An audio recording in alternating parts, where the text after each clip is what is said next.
You can. You'll need the 30xs more than the graphing calculator.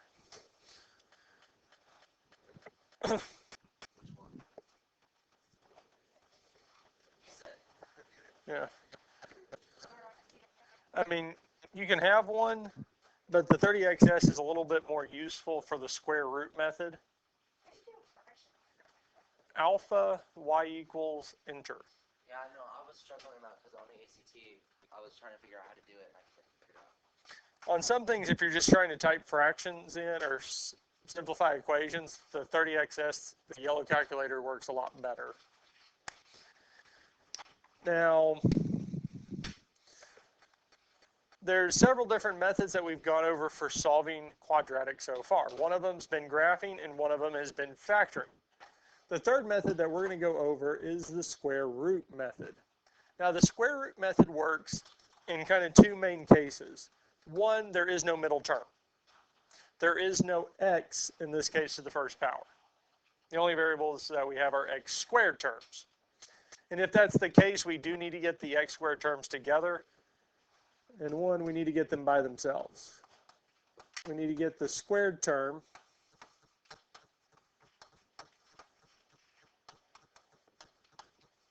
by itself.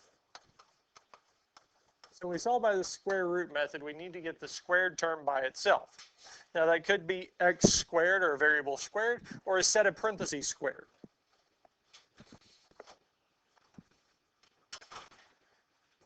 And if we do have a set of parentheses, the only variable in the entire equation needs to be inside those parentheses. So if we look at this problem here, 4x squared minus 31 equals 49. The first thing we need to do is get the x squared by itself. So what's the first thing we can do?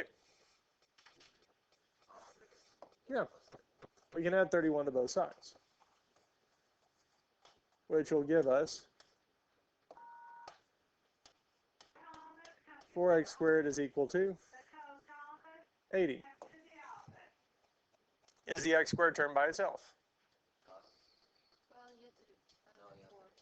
We need to divide by 4. It's not quite by itself yet. When we divide by 4, 4x squared divided by 4 would be x squared.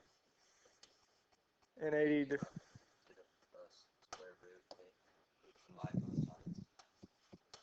and that's step 2, is to take the square root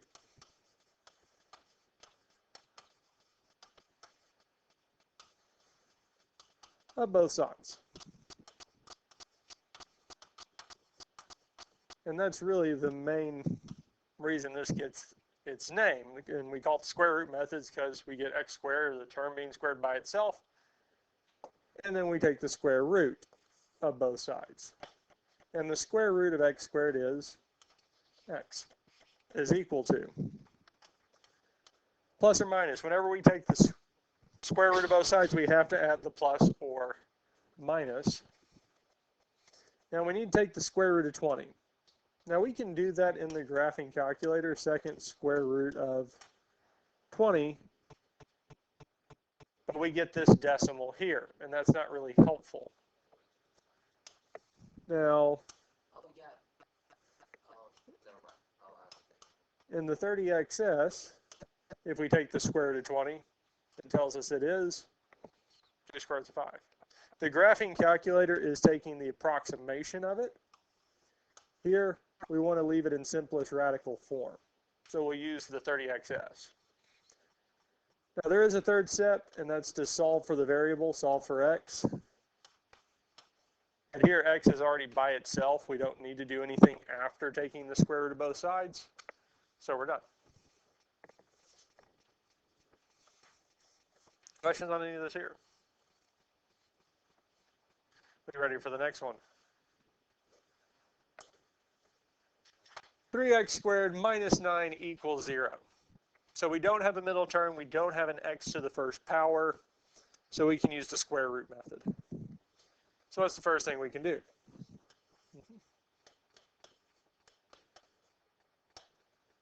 Which will tell us that 3x squared is equal to 9. Then what can we do? Divide both sides by 3. Telling us that x squared is equal to 3. So we can use square root method. Do we have x squared by itself? Well, yeah, so then we move to step 2, which would be the square root. And the square root of x squared is x is equal to plus or minus square root of 3. Now, I know it's just the square root of 3 because 3 is a prime number. So taking the square root of it and leaving it in simplest radical form would just be the square root of 3. Questions on this here? We good with this here so far?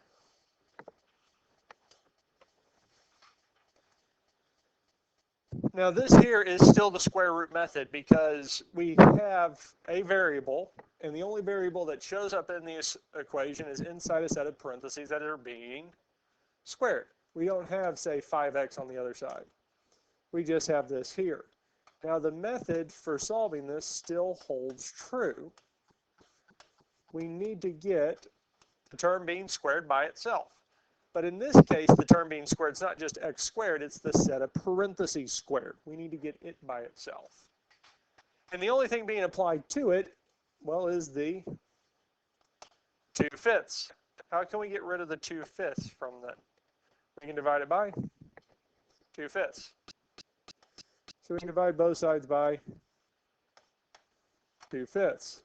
Well, here are 2/5 and 2/5 will cancel out, leaving us with x plus 3 squared is equal to 5 divided by 2/5 is 25/2.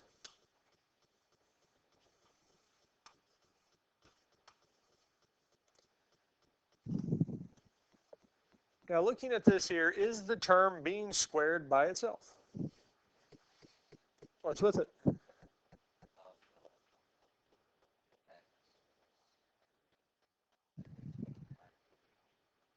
So the x plus 3 is being squared, yes? Is there anything being added to it? No. Is there anything being multiplied by it? No. It is by itself, because here we're not worried about the x plus 3 yet. We're worried about the set of parentheses.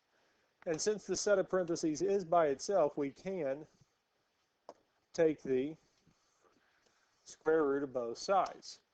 Now the square root of x plus 3 squared would leave us with x plus 3 is equal to plus or minus. Now we need to take the square root of 25/2. Now again, I would use the calculator. And when we type a radical into the calculator, we have to break it up as the square root of 25 over the square root of 2.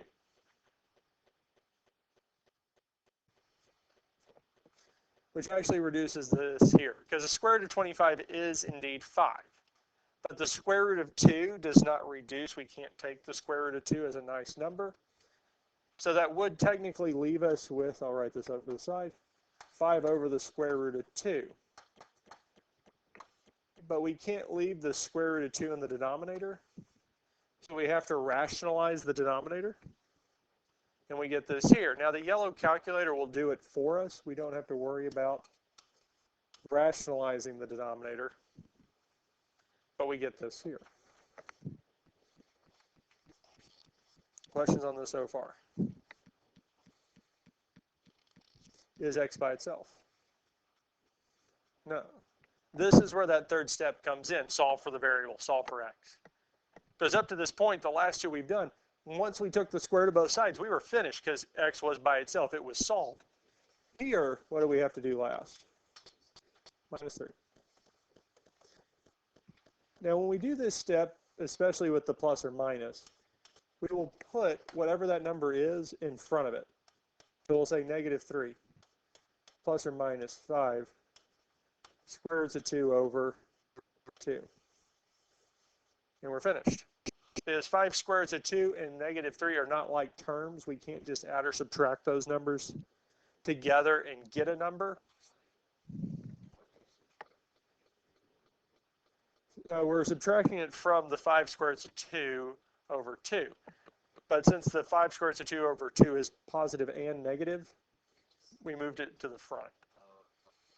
Because really what this is telling us is two things. One, that x is equal to negative 3 plus 5 squared roots of 2 over 2, and x is equal to negative 3 minus 5 squared roots of 2 over 2. It's both answers, but we can write it as 1 with the plus or minus.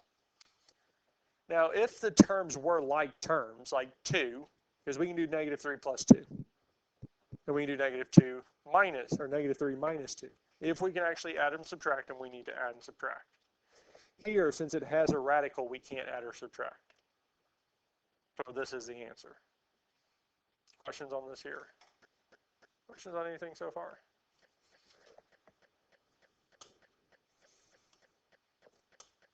Let's look at this one here. 2/3 x squared plus 14 equals 20. Again, this is the square root method because we don't have a middle term. We don't have an x to the first power. So we can use the square root method.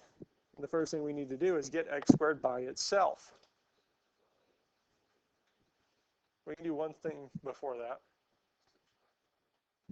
I'd subtract 14 first. And if we subtract 14 from both sides, we get 2/3. X squared is equal to 6. What can we do next? By?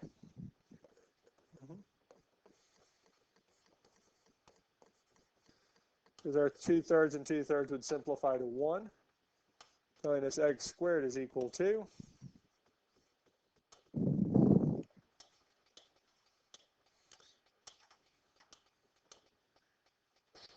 question. 6 divided by 2/3 is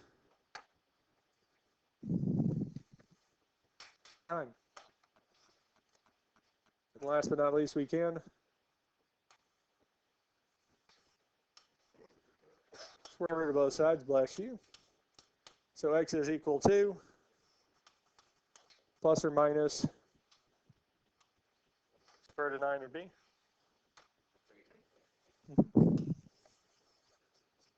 And that's it. Questions on the square root method? Questions on anything we've done so far?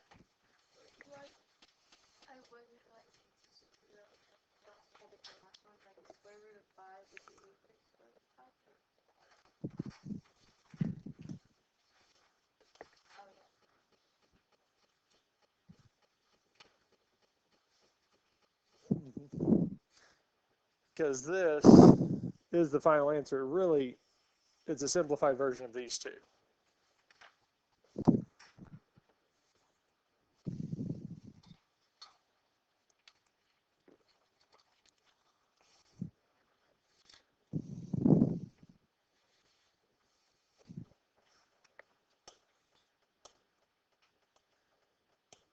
Negative 2x squared plus 1 equals negative 6. Again, we can do this by the square root method because there is no middle term. What's the first thing we can do? We can subtract 1, which will tell us that negative 2x squared is equal to negative 7. Yes. Then what can we do next? Both sides by negative 2.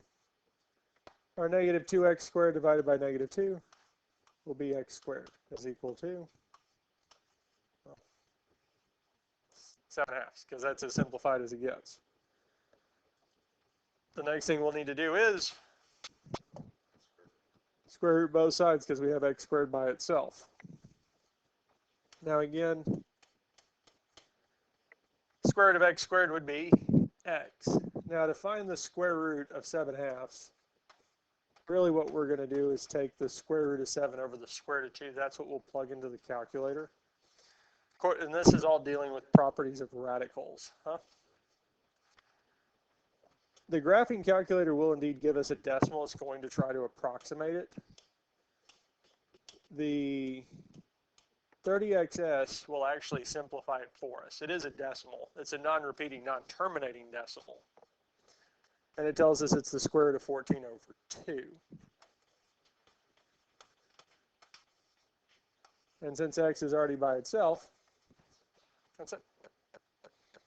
What do we think of the square root method? I mean, it works nice. But we cannot have a middle term. We cannot have an x to the first or a variable to the first power, or the only variable has to be inside a set of parentheses being squared. It has to be one of those two cases, because if we don't have it, it doesn't work well. At least we have to set it up so it does have that. Our graphing, factoring, all the methods we have learned so far do work well, but they do have their drawbacks. There are things that don't work well with them. Let's look at this one here.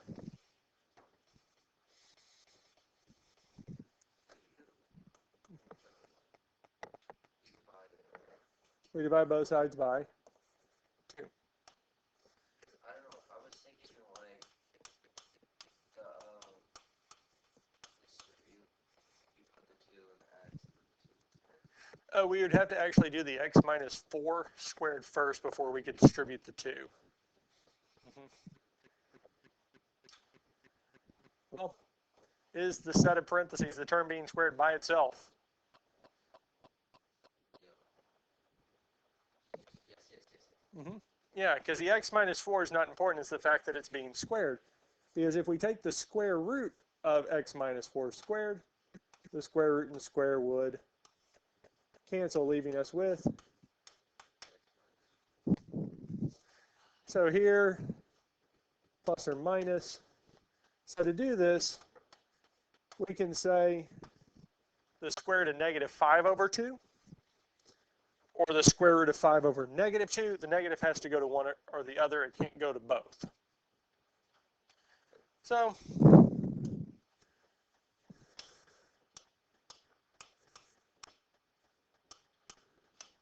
square root of negative 5 over 2 gives us what?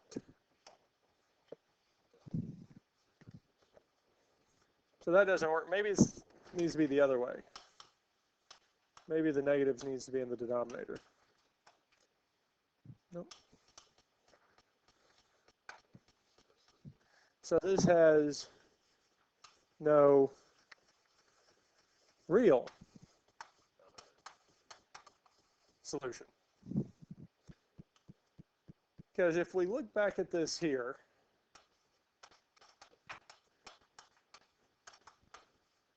if we got it equal to 0, we need to add the 5 over. So we have 2 times x minus 4 squared plus 5 would be the equation. Now, part of the reason I do this is to get it in a form that is graphable, because we need it equal to 0 to be able to graph it. So y equals 2 parentheses x minus 4 close parentheses squared plus 5. Graph. As we can see here, the graph does not cross the x-axis. For it to have solutions, real solutions, it has to cross the x-axis. Does that make sense?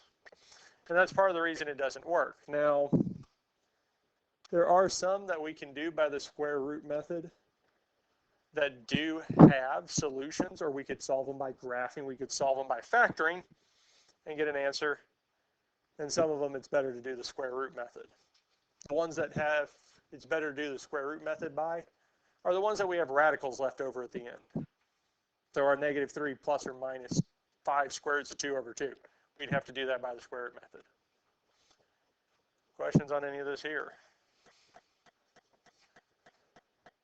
So, I don't think we have too many more, because I think we have 3 more. I'm thinking 3 or 4, because with factoring. Yep, 4 more. So we're going back to factoring.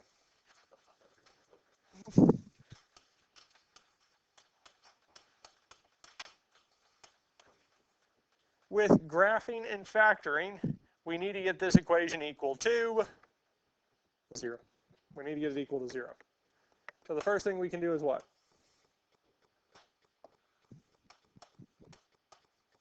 Minus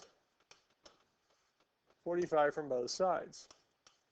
So it'll tell us that x squared minus 4x minus 45 is equal to 0.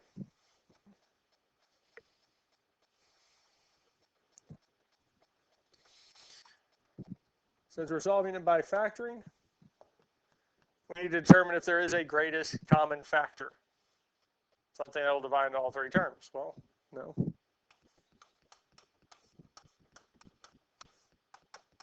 So we'll have our two sets of parentheses with three spaces. Then we need to find the sign.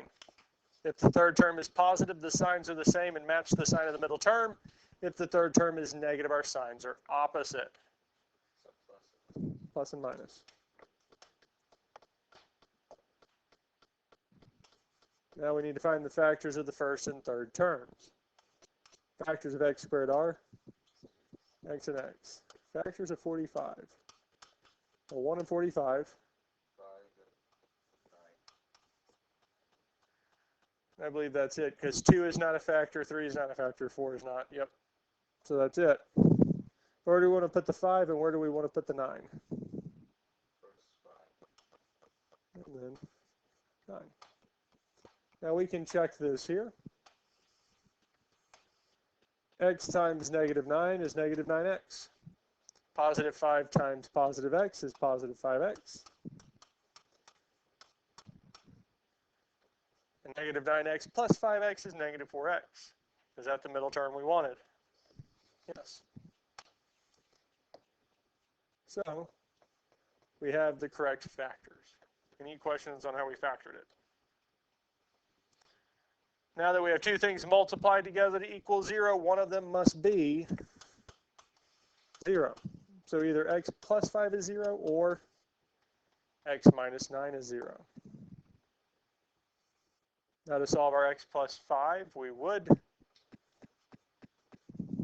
subtract 5 from both sides, telling us x is equal to negative 5. Here we would add 9 to both sides, telling us x is equal to 9. So x is equal to negative 5 and x is equal to 9.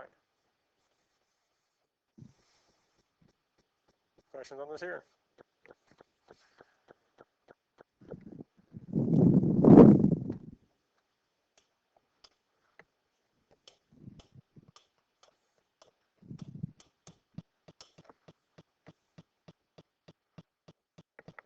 Two spots. Second table does indeed tell us negative 5 is 0. We do have to scroll down a little bit. And at 9 it is also 0. Yeah. Because again, when we graph and look at the table, we're looking for what values of x will make the function equal, or what values of x will make the y value be 0. So we get negative 5 and 9. Questions on this here?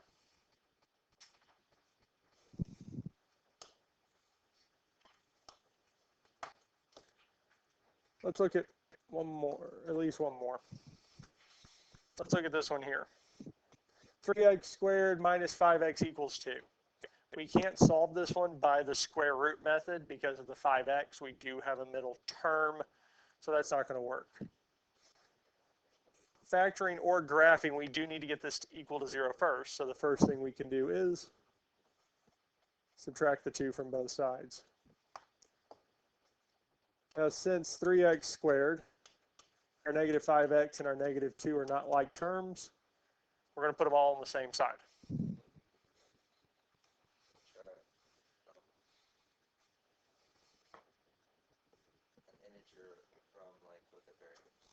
Right, our 5x and negative 2 can't actually combine. We can't subtract them from each other, but we can put them next to each other. Now we can try graphing this. Squared minus 5x minus 2 graph. Okay, we can see it does have two solutions. It looks like one of them is close to 2 or is 2. So if we go second table, one is, the solutions is 2. But we don't have another. The other is most likely fractional. So we're going to have to probably go to factoring to find the other one. So if we're to factor it First thing we look for is greatest common factor. Is there a greatest common factor between 3, 5, and 2? No. Now we look at the signs. If the third term is positive, the signs are the same and match the sign of the middle term. If the third term is negative, our signs are opposite. Plus and minus.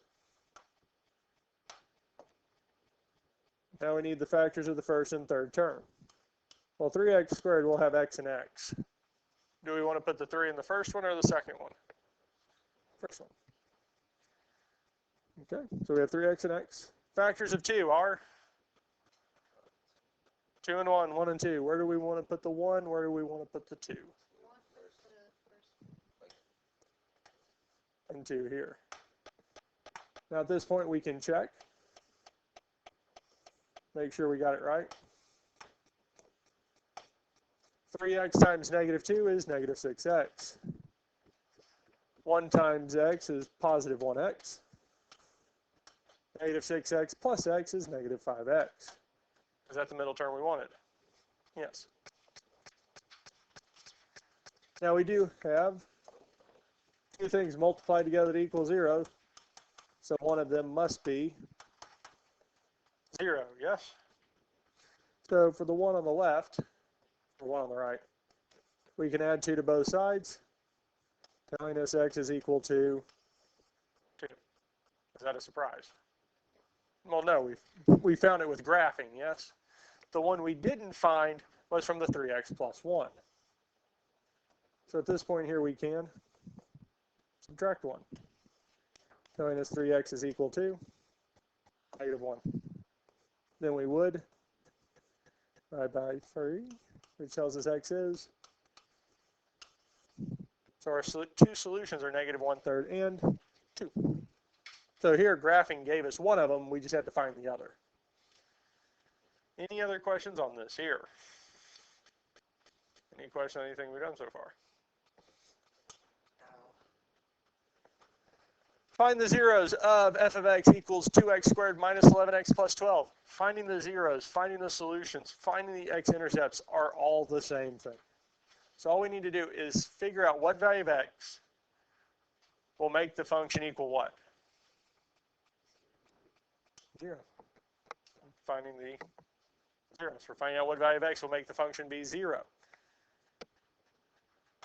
Now, is there a greatest common factor? No. 11x kind of messed that up. It's not an even number. Since the third term is positive, the signs are the same and match the sign of the middle term, which would be our minus and minus, negative and negative. Now we need to find the factors of the first and, so we have 1 and 2 for 2, but we will have our x and x. Where do we want to put the 1? Where do we want to put the 2? 2 in the second. All right. Well, yeah. 12. 1 and 12. 2 and 6. 3 and 4. Which one of these three can we not use at all?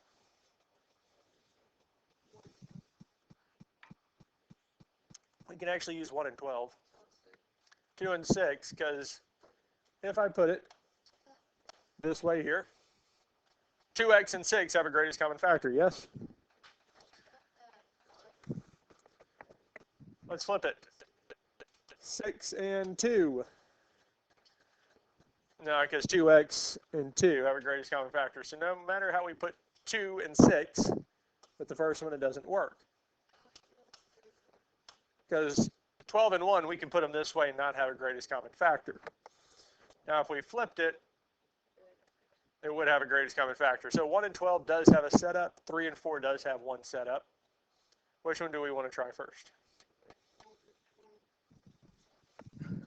So 1 and 12, this is the only setup we can use. And if we check this here, x times negative 1 would be negative x. Negative 12, negative 24x, gives us negative 25x. So we can't switch the 1 and 12 without having the greatest common factor. So we can go 3 and 4. So we have to put the 4 away from the 2x because 2x and 4 would have a greatest common factor. X times negative 3 would be negative 3x. Negative 4 times 2x would be negative 8x. Negative 3x minus 8x is negative 11x. Is that the middle term we wanted? Yes. Now we have two things multiplied together to equal 0. Well, one of them must be 0. Well, with our x minus 4, we would add 4, telling us x is equal to 4. For our 2x minus 3, we would first add 3, telling us 2x is equal to 3. And last but not least, we would divide by 2, telling us x is equal to 3 halves. Questions on any of this here? Questions on anything we've done so far?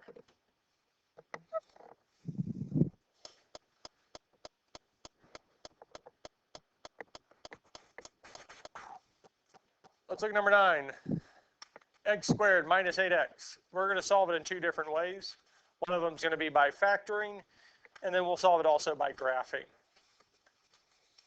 So if we're going to factor this, is there a greatest common factor between x squared and 8x? There actually is. We just haven't had one like this. Yeah. Up to this point, we've had what? We've had another term over here, yes? So this is the first one that we do actually have x in common with both terms, because x squared and 8x both have an x. Because we normally had like plus 2 or plus 4, we had a number without a variable. This is the first one that we actually do have a number with a variable. So we can factor it out of both terms. We can factor an x out of x squared, which gives us x. We can factor an x out of 8x, which gives us 8. Now we do have two things multiplied together to equal 0. So one of them must be 0, yes? All right. Let's do the one on the left first. What would we do first to solve that for x? It's already solved, yeah. No, you're good. I said that on purpose. Have a good one. At this point here, we would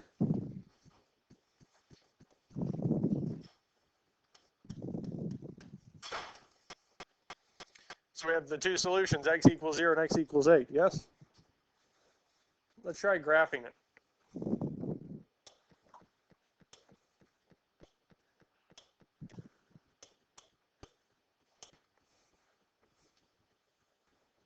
It intersects at two nice points, yes? Second table.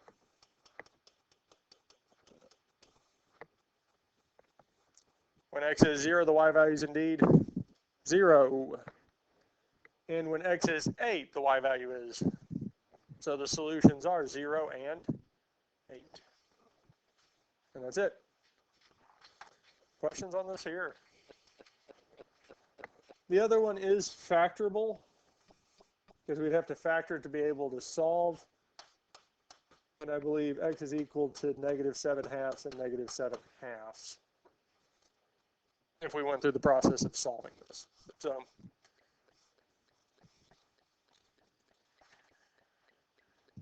but that is all we're going to do today. And that is the end of 3.3.